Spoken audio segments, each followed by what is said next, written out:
Here is Jim Harbaugh, and here is the reporter's question for him on ESPN. Well, Coach, you're down here hugging players, and the first thing I hear you say to guys, I love you. Yeah. How do you describe the bond on this team that just got that win? It's like togetherness. I mean, I don't think anybody, we're so together, so connected, and we were going to overcome anything that was inside this stadium. Talk to this man right here. He made it happen. We will. That was great. It was like, I don't want you to be able to ask me a question about my future, Holly Rowe. He's like, here, talk to Blake Corum. Come on in here, Blake. See you later. And then Harbaugh went to the press conference. Here is the reporter's question for Jim. Congratulations, Coach. There's a lot of interest in your future. I wonder if you can tell me what the chances are that the championship game might be your last one at Michigan. Boy, my future consists of a happy flight back to Ann Arbor, Michigan. Woo! Can't wait. Jim, back to my question there. I appreciate a reporter asking the question. He's not going to answer that. But, it's a must-ask situation. Unfortunately, you should be talking about the national title game, but there have been reports out there. Jim hasn't squashed these reports.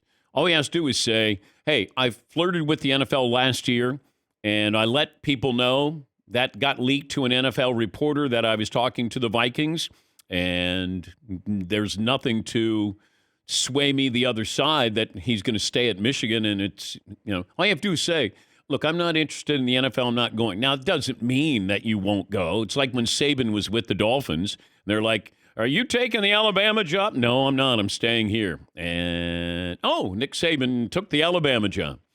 You can always go back on your word. But in the moment there, I didn't think he was going to say much. Yes, Tom. He didn't answer it, but it's a little more light and fun than we're on to Washington, or something you get from Belichick. Almost any other coach. Yeah.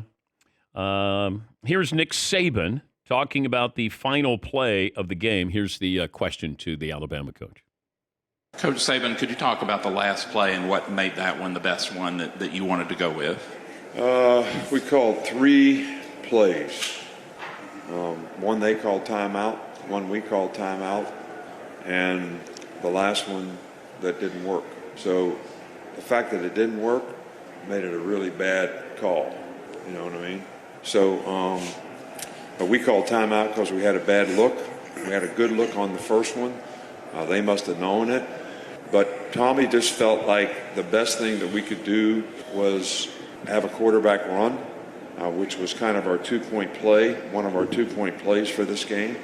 And the ball was on the 3-yard line, which is just like a 2-point play. So, but we didn't get it blocked, so it didn't work. We didn't execute it very well, and it didn't work. And they pressured, and we thought they would pressure, but we thought we could gap them and block them and make it work, and it didn't.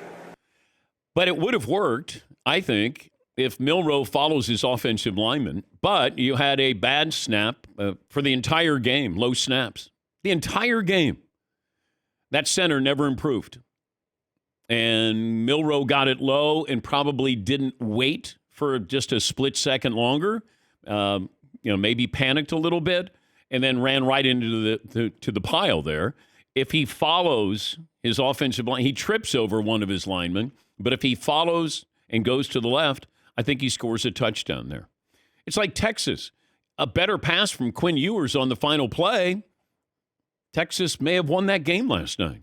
I mean, these games came down to 1 or 2 plays. By the way, the Rose Bowl's wonderful. I don't care who's playing in the Rose Bowl. The Rose Bowl setting is still magical. It's wonderful. And, we wait for the sunset at the Rose Bowl. I just remember being on the East Coast, Midwest growing up, and, Ohio State would go out there and then they would get, bludgeoned by USC. But I was like, man, what a great setting to have your team get crushed. Because I grew up an Ohio State and Notre Dame fan. And I just remember Ohio State would go to the Rose Bowl and you'd go, God, it really is a pretty sunset. And Ohio State's getting blown out. And then watching last night, and Herbie talked about this because Herbie grew up not too far from where I'm from.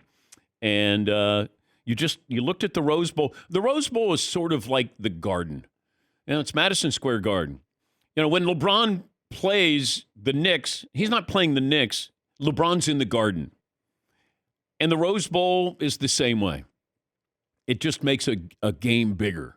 And something about that setting, the fact that, when you're going to the stadium, you're like driving through a neighborhood and all of a sudden there's the Rose Bowl. I mean, Lambeau's like that as well. You're driving through a neighborhood and all of a sudden a stadium pops up. And just, there's a few of those stadiums that are still in existence. Even Fenway, when you're there and you're walking around the neighborhood, and all of a sudden, there's Fenway. Still love that. But watching the Rose Bowl last night, that was a great setting.